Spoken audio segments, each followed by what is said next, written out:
Nasib baik, Muat. Ha? Semata-mata nak kaki baru, korang culik Pian? Sebenarnya, lepas kapal penjara angkasa terhempas, aku terjumpa satu robot yang rosak teruk. Aku guna alat ganti dari robot yang tidak boleh diselamatkan untuk baiki dia. Tapi, ada bahagian yang tidak cukup dan ada bahagian yang tidak sesuai. Jadi, aku cari merata tempat.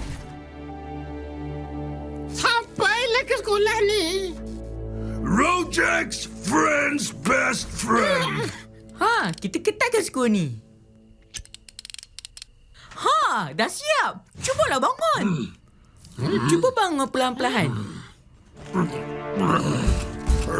Friend gembira! Friend delighted!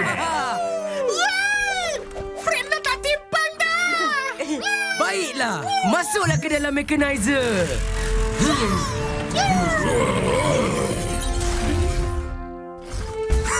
Rojak dan Frankenstein ditangkap.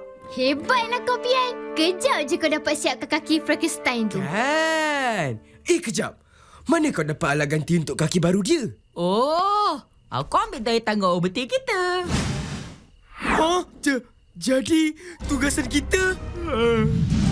Matu, Pian. Dah siap dah tugasan kamu? Alamak. Tak apa, Matu. Malam esok, aku temankan korang lagi, ya?